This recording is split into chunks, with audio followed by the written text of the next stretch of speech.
To be honest, I wasn't disappointed because I didn't expect anything more than that.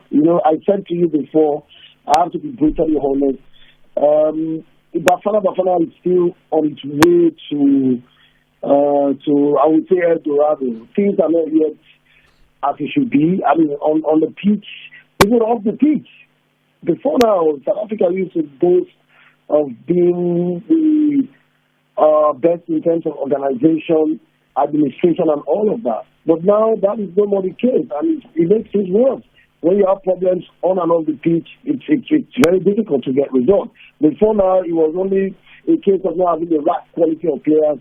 But right now, it's much more difficult. And if you look at the stats, I mean, among the 24 teams joined at the African Nations Cup in Cote d'Ivoire, no team considered more goals per game than South Africa in the qualifiers. South Africa considered 1.5 goals per game in 4 games, 6 goals in 4 games. And of course, against the Malian side that have never lost an opening game of the African Nations Cup, you will not be surprised. They played 7 games, they've drawn only 1, and they've won about 4 or 5 of their 7 opening games in the qualifiers. They have a very fantastic record in the qualifiers, so I wouldn't be surprised. I was actually impressed, though, with the way South Africa started. They were in control. They had plays. They created a few chances. They actually worried Mali in the opening section of the game. And unfortunately, missing that penalty changed the coloration of the game. That would have put South Africa in a very strong position. Unfortunately, one of the leading players of the team, Percy Tau, sloughed his line, and that made life difficult for South Africa. When you miss such an opportunity, you pay dearly for it. Not that Mali weren't domineering, but of course, it's Mali. They are more experienced. In the opening games of the AFCON, they are undefeated. So I think that it was a result that I expected, to be honest. Except that we've seen an AFCON that has thrown up all kinds of surprises. So we thought that maybe South Africa would be one of them, but it wasn't going to be. Yeah, I can't fault much of what you're saying, but that first half, South Africa competed and they showed the caliber of team that they are. The second half, yes. I don't think Mali were any better than they were in the first half. I honestly believe, Omar, that it was our own mistakes that allowed Mali to even score the 2 goals and take leadership of the game. Of course. I mean, like I said, when you don't take your opportunities, you allow the opponent gain ground and gain confidence. I mean, look at Mali's first goal. It was a goal against the run of play. It wasn't like it was crafted out of some team masterpiece, team play, team organization. It was a shot, and the goalkeeper was brilliant. Credit to the goalkeeper, who for me was the best player of the night for South Africa. And if you look at the rating, he was rated. He got a 7. Was rated 7 in terms of performance.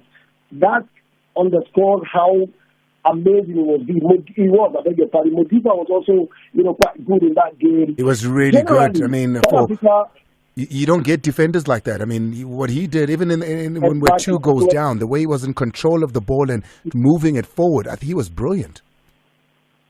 He was amazing. I was quite impressed with the general coordination of the team. But I think one of the key elements that was missing yesterday was cutting edge. With all due respect to Percy Tau, he's not that striker that you look up to and say he's going to give you goals aplenty. I mean, it's sad that South Africa missed our 4-star. That would have been a great part of the South African team. He would have made a huge impact on Bafana yesterday. I think that's what was missing. They held the ball correctly. They coordinated themselves well. They had energy, pace. They pressed money, but they didn't score. And the moment you don't score goals and your opponent gets a slight opportunity, they pounce. And that's what happened because South Africa, imagine that penalty had gone in. We would have been talking a different story today. Maybe they would have held on for 1-0 win. So now, having seen what they're capable of, having seen South Africa's strengths, particularly in that first half, you watch the game that Namibia might have played against Tunisia, that they played against Tunisia. We've got Namibia next. They won their first ever match at AFCON. They've got the South African base striker and Shalulile and Dion Hotto who scored that goal. Do you think South Africa stands a chance to get out of this group? I think so. South Africa is more experienced. I mean, as far as these two against Namibia is concerned, first AFCON win in their history. South Africa are former African champions, bro. With players like Percy Tau in the FIFA and a lot of other players who I think against the Namibian side should be able to hold their own. I believe that South Africa has got a very good chance against Namibia. Yes, much respect to Namibia for beating Tunisia, but hey, Tunisia, in my opinion, they hardly play well. Of course, they hardly play well. They might have that history of a North African side, but they're not very dangerous. So I'm not going to say because Namibia beat Tunisia, then they are far better than South Africa. I think that South Africa has got a good chance, and if you look at the stats, South Africa, have beaten Namibia a lot of times. I've seen 4-1 South Africa against Namibia before. I've seen 3-1 South Africa against Namibia before, and I think that South Africa, can do this against Namibia like they've done before. On head-to-head, South Africa seems to be a better side against Namibia, and I hope that I believe South Africa has got a chance. If they can't take that chance against Namibia, then I'm sorry, they have no business hoping to qualify for the next stage of the AFCON. Well, I must be very honest. I didn't think I'd ever hear you speak so positively of South Africa. But like I said, go on. But Omar, when you then look at Hugo Broos, I mean, huge experience on AFCON games. He's a former winner of this. He did it with a very understated Cameroonian team as well. He's sitting on the bench with his assistant, who's a former winner of the trophy. He was part of the 1999 six squad at Africa Cup of Nations when South Africa won it. That is Halman Mkelele. So I think you put all of those things together. A lot of people in South Africa saying perhaps he doesn't get his team right. Perhaps this is not a good fix. Perhaps he's not the coach for it. What do you make of Hugo Broos? I mean, to be honest, in terms of team organization, I was impressed with the way he set up the team yesterday. Like I said, the only thing that was missing was cutting edge. As a team, South Africa played quite okay. They dominated. I mean, they held their own for the entire first half. They were able to press Mali. They were able to put Mali on the back foot. I mean, that's what you expect of any team. But, you see, I don't want to go this route again so that people don't feel, a bit sad. South Africa is not a country that produces a lot of talented players anymore. I mean, the days of McCarthy, Maxis, Adebe, players who dominated the continent of Africa, Clinton Fortune, we've not seen those days anymore. And that sometimes makes the life of any manager difficult. So for Hugo Broos to be able to put up that team, to qualify for the AFCON, to even start the World Cup qualifiers on a very good note, I think that he's a decent manager. He's a very good coach. Not even decent. He's a very good coach. And of course, like you mentioned, his experience at the AFCON level with Cameroon, I don't think that he's not the right man. I think that he's actually the right man because you need a manager who is very intelligent to build a team strong on team ethic rather than individual brilliance. And I think that's what he has done. With a player like Percy Tau leading the lads, he's been able to create a strong, group behind him. And I saw them against Mali yesterday, and I feel that, like I said again, if not for that penalty, and this thing happening in football, little details can change the coloration of any game. Imagine, let's even say a defender took that penalty yesterday and scored. Maybe Mali would have been under pressure, and as a result, they will open up, and people like Percy Tau will pounce, and then South Africa will be actually the ones with 2 goals. So I don't think that it was a generally bad performance. Just like I said, little details can change the coloration of a game, and I don't think that that's a reason to really discredit Hugo Broos. I think he's a good manager. I like what I've seen. I hope that he can step up the plate against Namibia and begin to look forward to a good outing at the AFCON. Let's move on a little bit from the Africa Cup of Nations, Omar. I want to bring your attention to you guys there in Europe. Hosting big awards during an AFCON, during an Asia Cup. What disrespect is this that FIFA showed to the 2 continents? Absolutely, I agree with you. I like the phrase. I like the term disrespect. I mean, to be honest, I didn't even know it was a FIFA the best award going on, Andile. That's how disappointed I am in FIFA. You claim to be the governing body of world football. CAF is a member organization of FIFA, and you're supposed to contribute to the growth and the success of an event organized by CAF. And you organize the FIFA the Best Award in the peak of the African Nations Cup. That is absolute disrespect. I mean, it's not something that is new to us. We understand how much they belittle the continent, how much they belittle everything going on the continent, how much if they had their way, they will stop a lot of African players from representing their countries at the African Nations Cup. I think that FIFA should be called out for this high level of disrespect. People like Motepe, who is also an executive member of FIFA, they should really, really, really, really speak to FIFA about it. This is the height of disrespect, and I don't think that is good for the game of football. I know where your loyalties lie as far as who you think is the greatest player of all time. But what do you think of Messi winning this particular one? With all objectivity and honesty, Ogma, what do you think? Messi winning the FIFA-based. I was surprised. I didn't even expect Messi to win it. When I saw that the FIFA-based award took place, I was expecting to see Ireland trending. And then I saw Messi. You can see that I've not celebrated this win, because for me, I feel it's just a way of. I mean, I don't think that he deserves it. And let's be clear, for those that are listening now, there's no bigger fan of Messi than Omar. Omar is such a big fan that he named his son, his beautiful son, after Lionel Messi. Exactly. That's how big of a fan he is. But even you at some point have to point out the obvious. Yes. And that's why I've been I'm not celebrating it. I'm sure Messi didn't expect it. That's why he didn't attend. And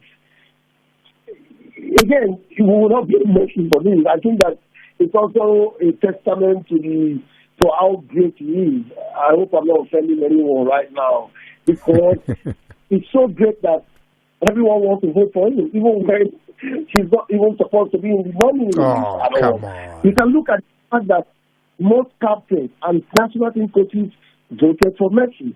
So we can simply say that this underscores the fact that more or less everyone in football is a fan of Messi. Omar, you've said enough on this show. I can't wait to host you live when I see you out in Cote d'Ivoire. But thank you so much for talking to us, and we'll catch up with you again. Live with you. Omar Kaktukwa, ladies and gentlemen, thank you so much. He's all the way out in Germany, watches the SABC, sends me pictures. If you go to his social media, you'll see he watches us. He prefers to watch us all the way from Germany. And for that, we say thank you. Guys, that's all I've got. I've built the game up for you. We've dissected the game, and I'll leave it up to you. Bafana last night, losing. If you want to go to Namibia as well, winning, we can have all those conversations. And also, if you want to speak about the FIFA best, hey, you're more than welcome.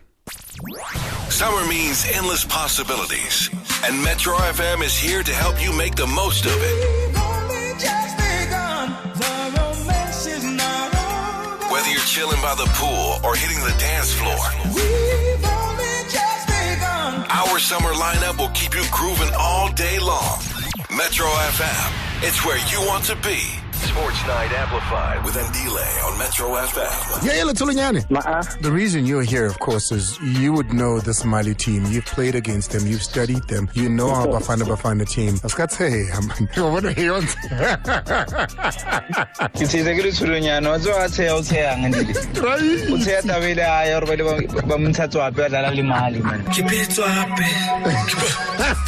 Whenever we play Mali, that photo resurfaces. What do? Do you laugh as well? I laugh when I see that picture, because for me it stays.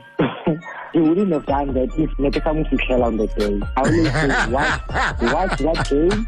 And I'm frustrated. I also. Keep it up. 6 to 7 p.m. All right, here we go. Call Metro FM now on 0860 002160. Drop us a voice note on 060 552 7303. Waking up, I'm too turned up. Hey, now what I'm saying, I'm saying people, they must stop pointing fingers to individual players. We win as a team, we lose as a team. Whatever, what happens last night, let's bury it and focus on the next match. We can still make it. So 100%. Now, let's back up Bafana. We're full behind Bafana.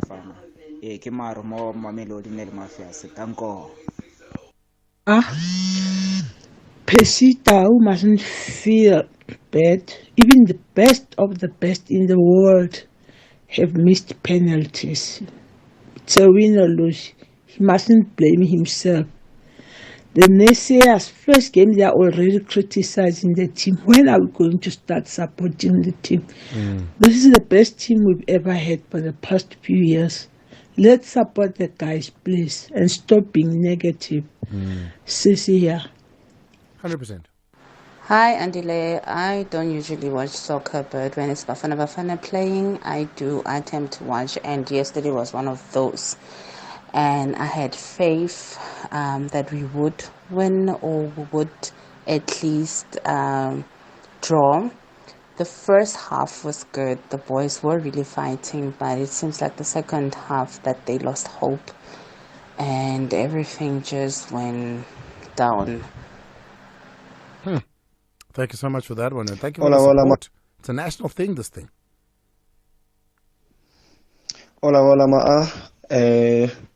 You know, in South Africa, we have this tendency, your Kotla Ama players were injured.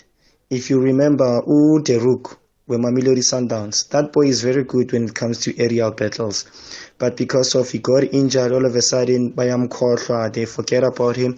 But if you look at Ama team Adlala Africa, they always go for Amapola Pezulu. But if he was there, I promise you, he was going to make a huge difference. Too late, boy. Too late, boy. Good afternoon, Ma'a and the team ke Obrimu Mamse. I think our national team are hungry for success. So the problem in Nagebonang Banaleona is because of banale salaries from their teams. So Colabia national team ke bonus fela. Come on. Ba qualify la second round or ba tswa ka group stage, they don't care ba ilo boela go di teaming tsa bona ba gra their full basic salaries and bonuses. That's it. So we are not going anywhere. Every footballer's got a salary from the team they played for. And if you look at Bafana in comparison to the players they play against, they possibly, and actually, they get paid way less. Those players, all of them playing in Europe. You know, you had a player playing Basuma. He plays for Tottenham. He was Percy Dow's teammate out at Brighton. You can imagine the amount of money he's making out in Tottenham. Huh? You had a player playing for Nice. Not Nice, rather. Besum in France. They third in the league at the moment. They third behind Nice and PSG. You can imagine the amount of money he's making. You can't compare him to Etapelo Maseko, who's barely out of his teen years. So no. And we hear this a lot. They're not hungry. Where do you see hunger? How do you see hunger? Is it hunger for actual food? Are they supposed to look hungry? These are players that every time they don the national jersey, they get told about 1996. They want to create their own history. I am very sure that none of those players walks out of there and says, Luzita fell. I spoke to people that were in that dressing room at the end of that match. You saw the video when the minister was talking to them. They looked dejected. They looked as if, they had lost someone. I don't believe that. I refuse to believe that. And somebody needs to convince me. No, our players just don't want to because they earn salaries in the DStv Premiership. Yes, there's some good salaries in the DStv Premiership. Don't get me wrong. We pay better than most leagues in some teams. But you can't tell me that they pin their whole lives on those. I refuse. Hello, I don't know much about soccer, but I think, guys, let's support them the same way we'll support cricket, rugby. Percy didn't go so well for him yesterday. We all also don't get it right. But can we really just support them and be Get excited behind the for them? boys. Maybe it will be better. Thank you so much. I appreciate that. Let's get behind the boards. Let's take your calls now. Sia is first up. Let's see what Sia's got to say. I'm pretty sure most of it is all going to be about Bafana. Sia. Hi, Ngumkaman. This is me. I do not think Bafana got a problem. Look at how they played in the first half. This is the problem that I pointed out. Sia and I told you that the back. I'm not singling him out, but I do not think their pairing with Mvala is working. They must just stick with the Sundowns back four. I think it's going to work along with Roland Williams. Then in the center, I think things were coming all right. We were playing the ball, we were passing the ball all around. But in the front, Mapopa, he was isolated. He didn't even know what was happening. If you can tell me one instance where Mapopa was in the game, except when he created that penalty during that free kick, he was nowhere. Meaning the coach now, he must look at who can come in there because the way that we're playing the Sundowns style. But now Mahopa, he didn't even understand what is it that was happening. He found himself out of position in most of the time, and people they are blaming Pesita. He was not passing him this and this. But the thing is, our problem is just one there at the back and there in the front. Other than that, we played beautiful football. I can tell you, going into after the first half, everyone was fully confident that South Africa is going to win that game. But now, the guys, they play in Europe. They play football in the highest standard. So they went there in the dressing room, they saw this is how South Africa plays, then they changed their tactics, they came back and we were nowhere to be found. So it's just small things that we need to tweak here and there. Then we are back in the game. I do not think Bafana, I've never seen Bafana in a very long time playing that beautiful football. Now the coach just needs to fix one or two things, then we are back in the game, then the country can be happy and be proud of the team. But I think it's just smaller things. Maha. I appreciate it. Thank you so much, Siade. I love that. I love that we're saying, let's go. We can do it. Let's go to Solomon. Solomon is in Alex. Solomon. Good evening, Andile. Oshab. Mo Alex. Mo Tutuman. Oh, mo Tutuman. O fetela go nine o dumedise bana ba ka man. No stress ke tla ba khurunda. Sharp o reng. Good man. Bona Andile. No, I don't think we're Bafana gonna have a problem. The only problem make it Leona ke like combination play because if you check a face 11 years, it's like what yona yesterday. Because how can she have the squad is from maybe 3 months back, 4 months back, never tell the player jail if you see the player out so Saronas no Kalana. I don't have a problem with player Sundowns or Ivania. As long as the player did perform, but then completion player think I mean, if you look at the 13th minute and the 14th minute, those are the 2 minutes that we had our first proper attack. You speaking about combination play. That was, I think it was Mudiba, Maseko, Themba Zwane who combined for both those moments. So that combination play was there. Maseko was a handful on the left. The two crosses that came in, one that caused the penalty when Mahopa was elbowed there, that was him on the left causing havoc, and he was interplaying with Mudiba, he was interplaying with Themba Zwane. The only problem got after Pesita was like penalty, uthumile odlalela yena yalo. But I want to goal and then overcome that thing or no, give me a penalty, maybe from West Africa, but to play man this and that. All right. So I think maybe that. And then Haki has this thing Europe, FIFA based, yeah. And I think Europe are and I never because even though, okay, illegal and Messi, but how check is that between Ellen Haaland. How we got a couple, Ellen Haaland on top. Because Ellen Haaland didn't go with him. So I don't think it's fair. It's like I don't know. Yeah, man, Barre is the greatest player of all time. Barre, they don't care. As long as he's still playing, he must win. I mean, I think Messi is a phenomenal player. I think Messi will go down in history as one of the greatest players, greatest people to ever touch a soccer ball. Don't get me wrong. What he's done for football, I mean, I've seen Messi play live, and I've been in awe of what he's been able to do. Winning the World Cup, he even went further with that, but he didn't deserve that. He didn't deserve it because even though, if let me say about Buhari Cups, Julian Alvarez win more cups than Lionel Messi because Ndulaling were a cup plus 3 triple A winner Man City. Even though he didn't contribute that much Man City for that triple, but he won more cups than Lionel Messi himself. I'll tell you what, man. You know, when Ronaldo didn't win it and they gave it to Modric, that's when I stopped believing in these awards. But thank you very much. Yeah. I appreciate it. There's Solomon Thank you so Kwale. much. Let's go to Lisiamo. Lisiamo's out in Sosselberg. Lisiamo. Sharp me out. You talk to me. Andile Ncube to give a comment about Bafana. I think there's something missing in that team. And because I don't know what it is for now, let's just say it's team spirit. Team spirit. For me, I believe there's more to team spirit than just us singing together before game Kala, than us praying together before game Kala, than us praying after game Ife. I believe team spirit also speaks to, I need to believe in you as much as I believe in myself as my teammate. I need to believe when you are in a better position to score, go pass a ball because I believe that you are going to score. I need to believe left team, right thing, the same way left team, and that you don't need me to come to go to Saka left team because I think that's something that is missing from this team. Looking at the game yesterday, there were a number of chances where Pesitao could have given the ball to Mahopa easily and Mahopa would have scored. But I believe Pesitao had that thing. I don't believe if I give this guy the ball, he will score. So I will try to score this ball myself. If we check Mvala combination Ncube at the back, right?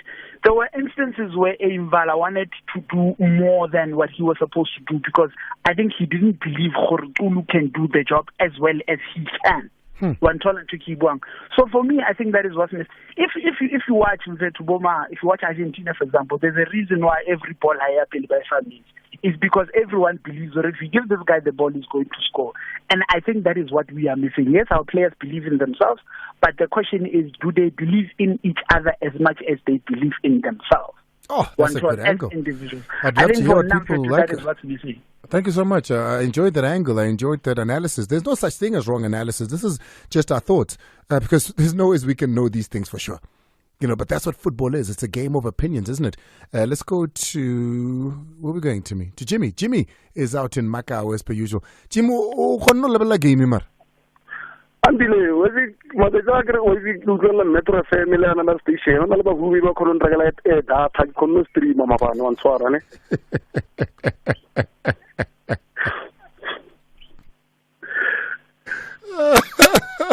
You know, Unanga game. Oh, streaming data, how gets in your Nabahumi. Yeah, before get and I'm who you know, I'm Cooper and regulate was one of the school until it was plastic, Musimana Habe, what the guest house is already Ocean Guve, Unkawadi, the Marine carrying, what I decided was a shop. Andile. Yes. Why do you win the award, Wena? I want to talk about you. Why do you win the award? Tell me. It's not all about you, my brother. It's all about the team work. 100%. We thought what team, you are nothing, Andile. 100%. I want to ask you again a question. How many South African players go Europe? At the moment? At the moment. There's only one in the top league, of course. Okay, we've got Lebo Mutiba as well, but we've got Lyle Foster, who's the shining beacon. But it's not more than 10. You know why, Andile? Why? Our players are so casual, Andile. Andile, you cannot go in the battlefield and respect an opponent. But I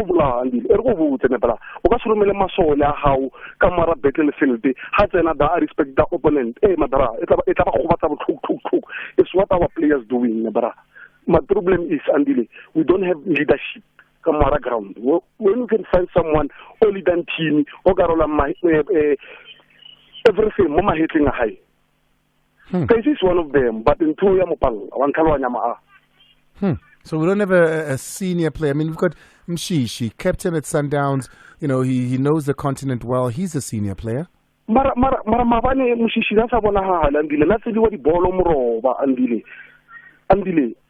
I love Bafana. We played very well, but we are casual, Andile. We must not be casual, Andile. If we are a team, a solid team, we win the award. But we thought what team, you go vote and Fana Sakai. Look at Nachama boy, Banana Babu Teba, Tamaruti, Jimmy, Ertofone Lagaditako, Bye. Timang Jimmy. Why say, Yaman? Hey, Rich Shop, why say, Diman? All right, let's go to David. David is out in Kurleni. David. Good evening. Good evening. Thanks, Ma'a, for taking my call. I just want to comment shortly about Bafana. Go for it. I think Bafana, they're a reflection of our league. If you check, one team has brought all the quality, and that is stifled competition locally. And those people, that is why Sundowns is struggling in Africa. Because why? They have quality. They can beat one of everybody 10-0, but they are not used to hard conditions to face really competition, to say, okay, we have a golden arrows that can be pound to Mamelodi Sundowns. Here is a situation whereby the quality is one-sided, and come to the moment where it's supposed to be practiced, it will flop. Sundowns, at the last minute, they will lose Champions League. Bafana, when it matters most, I saw a Bafana that was missing Peter Shaluli. So you are saying Bafana that was missing Peter Shaluli. Are you saying the success of Sundowns is the demise of Bafana? You know what? Look at 1996. I want to correct you. To agree with you. No, it's a question. It's not an agreement. It's a question. Yeah. I do agree with you. You know what? Overloading with quality, it becomes monotonous because we know which team is going to win when they are playing. Do you understand? Yeah, I don't think Sundowns are really celebrating their success for now. Because why? They know next door is hunger. They cannot face them. They can do whatever they want. They can go to Europe and buy quality. But come last minute, they won't pass the hurdle. And then let me come again to CAF. The best way again to strengthen our leagues in Africa, CAF must synchronize with what Americans are doing. It enhances our players to play in EPL, Spanish League, knowing that they won't be disturbed by this CAF constant collapse. And you understand that thing, it's also deterring our players' chances of going and competing at a higher level. Thank you, Maha. I appreciate it. Thank you very much. It's 18:51 in the Mighty Metro FM. I promised that I'd leave the lines open for a larger period so that you can vent out. Last night, I wasn't okay, man. Because I think, and you heard me on the radio, I pinned so much hope on that opening game. And when we played the clips of the coach's pre-match interview, and he said, this is the most important. This is the all-important. We need to win this first game. We have to win this first game. I was with Hugo Broos, whom, as you know, I'm a huge supporter of. So I was a bit disappointed last night. I was a bit dejected last night. But nonetheless, we soldier on. Let's go to West. West is out in Tembisa. West. Mr. President, how are you? Hey, I'm not good, man. I'm not good, but I have hope. Yeah, I have not given up on my boys. I think we just need to, that way you stand up or get forward and you move forward. So what we saw yesterday, we saw a Bafana that is capable of winning, which is capable of getting us to the semi-final. I'm still very confident that we can still reach the semi-final. The only thing or the only issue that I did see is only if they can pour that chair with water of Mr. Hugo Broos, so that he can stand up and be able to encourage the boys throughout the game. Because, the first half was brilliant. You could see everybody was getting to the game. The transition was happening accordingly. But come on. You have two different coaches. You have the Pizza Masimane, Rulani Mukwena, who else is like Mohsin Etugral type of coach, who's going to stand up and run and be up and down. Then you have a Mangoba Mngiti, who's going to sit there the whole time, who's more calculated, who sits there and minds his business. So you have two different kinds of coaches. Come on, you think standing up is going to make a difference? That's the thing. So the reason why I'm saying if the old man can stand up and be that charismatic, it will help the boys. That's not who he is. there's a moment which I found, especially in the second half, it's like we said, there's lack of that leadership quality in the field. So he needs to do that from the sideline so that he can keep reminding them, guys, we are into the game. I mean, the boys got the Suma. I mean, if you look at 136 million pounds versus the 6 million pounds of the team that South Africa have. I mean, if you get your number 6 tiring somebody that is playing in the EPL like the way the Suma was tired. But in the second half, the whole thing changed because everybody believed, we too much confidence, we've got this. And they started being reluctant in terms of attacking. We kept the ball too much at the back, playing those short passes. Remember, we have players that are not too comfortable on each other. I can confirm. If you look at when the team attack us, you get Mbala and between Mbala and Sia.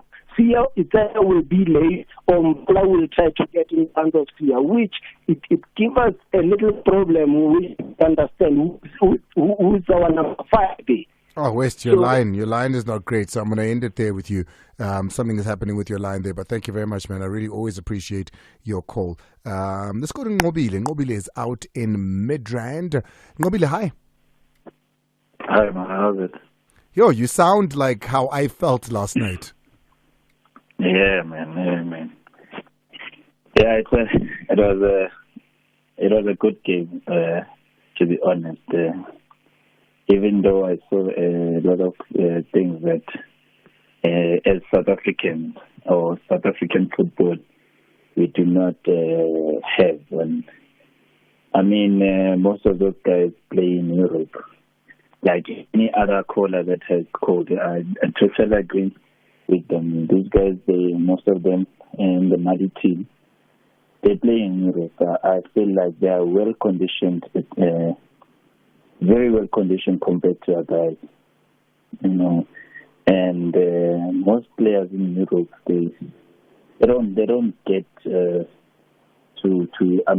It's important their lifestyle out of the football is what actually conditions them. Can I ask you a question? Yes, sir. I'm assuming that you've been watching, right? Yes. Did you watch Algeria versus Angola? Yes. Where do most of the Algerian play versus Angolese? Did you watch the Burkina Faso versus Mauritania? Where do most of the Burkinabe play? And then there was Cameroon versus Guinea. That's another game. Ghana versus Cape Verde. You saw that match, right? Yeah. What about Mozambique versus Egypt? It ended 2-2. Where do the Mozambicans play versus where the Egyptians play? So no, I don't buy it. Yeah, I agree with that. But I was just looking at the transaction of South African football. The Bafana from the back to forward. I feel like they're not as quick as we should. They should, and that's what I saw. Especially in the second half. Yeah, I don't know. Maybe they could. There's people who couldn't trap. They were playing hospital passes. So I don't know. Maybe I just felt like the second half Mali was closing them way too fast. All right. Thank you so much. Yeah. I appreciate it. Thank you so much, Joe. Thank you so much for your insights there. Timmy, we've got time. Yeah, we've got time. Let's go to. Is it David? Who do we have?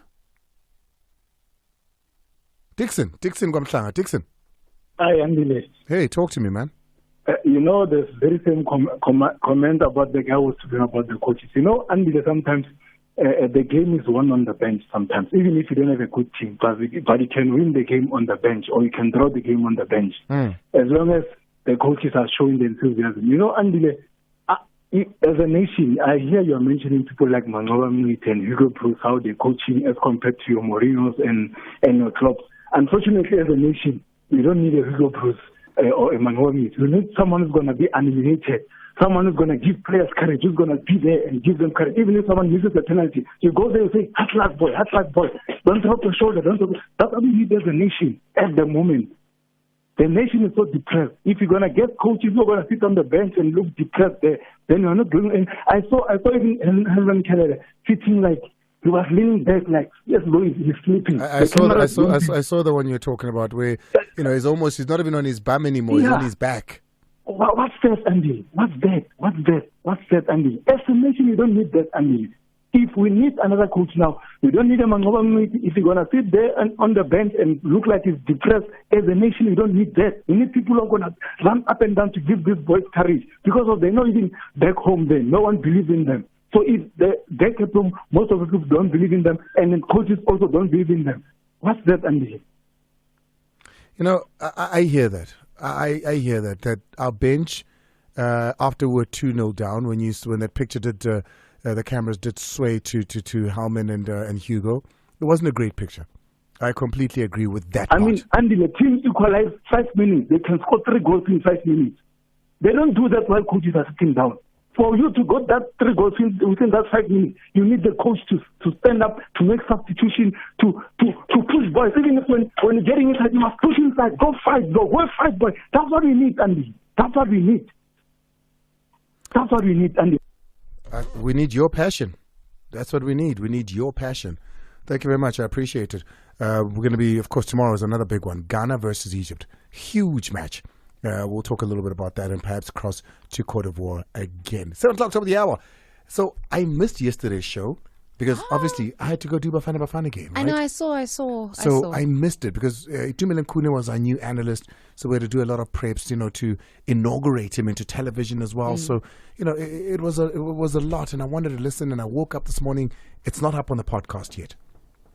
Oh, you were talking about the MK conversation? The MK conversation. It's not up on the podcast yet. But then I went to Twitter because Twitter has always got something. X has always got something.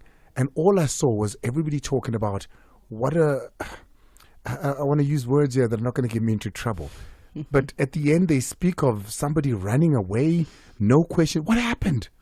The commander, as is known, Mr. Jabulani Khumalo of the MK, basically said during the interview. So first, people are not happy with the way in which he did not answer questions, right? Very direct questions. Now, we take into account the fact that it is still a fairly new political party, so they're trying to find themselves. But within finding yourselves, at least be able to bring forth or give forth information that is to your discretion. Like I mean, for example, who's going to be on the ballot paper? It's a fair political. Question. It's a this fair is question, right? It's the announcement when it comes to elections between May and August. So by now you should be having those kinds of conversations. Yes, they're still going to go into conference, and they've just appointed conveners for the provinces. But who are you earmarking for the front? For the face of the political party. The MK, for example, Umkhonto we Sizwe. The context of it. Remember, we were speaking about it yesterday. Umkhonto we Sizwe was an extension of the African National Congress that was founded in 1961. Is Umkhonto we Sizwe as a political party an extension of the ANC, or is it a completely different political party? Right? Are you starting? Simple enough.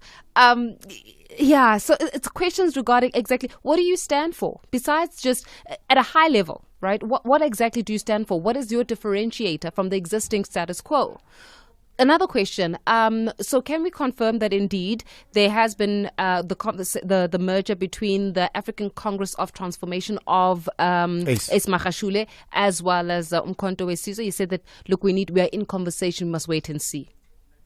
So people were not necessarily happy about the way in which, and then of course he said that he had to go into a meeting, noting the fact that we had booked him for the hour, but he had to go into a meeting. He had to go into a meeting while he was here. Yeah, well, not while he was here, but he was. But I'm saying on the while phone. he's here, he needs to go to a meeting. He needed to go to a meeting, and then somebody called while he was on there. But no, rather let's go.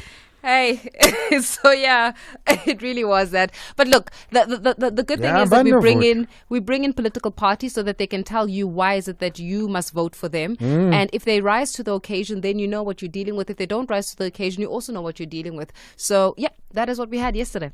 Sorry, I took all your time doing that, but very quickly, what do you have happening on the show? Look, it's equally going to be riveting this evening. As you know, that it is a business Wednesday. So today, all the way from the Western Cape, and I appreciate guests like this. He flew in from the city of Cape Town just to do this interview with me this evening. We're talking here about a chemical cosmetic specialist, ML Sense, who came in. It's a manufacturing plant based in Khayelitsha. Okay. So he's going to be involved. He's about the actual, bespoke manufacturing of perfumes and from ground. yeah, so he's all in there, and he's got his old goodies. So I'm looking forward to it, as well as some of the cosmetic products that he's got.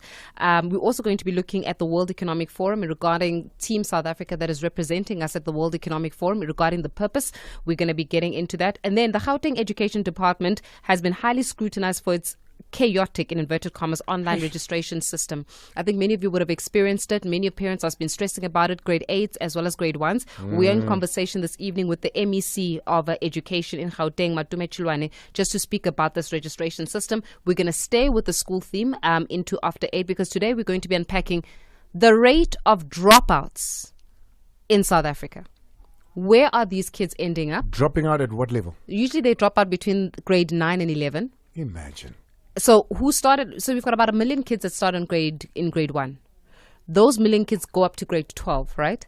We don't have all million of them by the time it's grade 12. In fact, most of the time we've got about 300,000 or so of them which have already dropped out. Where are they? And that is year on year. Where are those dropouts? Where are those kids? What are they doing? Especially with the NEETs that we've got in the country, which is not educated, not in employment, and not trained. It's going to be a riveting show. I can't wait for it. She already smells so fantastic, and this is just her natural pheromones. Imagine now that she's going to be... Say it again. Huh? Say it again. Don't flirt with me. Say it again. You smell amazing. Thank you, baby. And this is before you put anything on. I got to get out of here. It's 5 after the R7. My name is Andile Ncube. Tomorrow, we do it all over again between 6 and 7. Pella. That's all me. Welcome to the Urban Rhythm Revolution. Listen, Metro FM. I'm the greatest of all time. For all things urban, I love this station. it's where you want to be. Where I want to be. It's about damn time. It's the place to be. How we feeling? Turn up the music. At the convergence.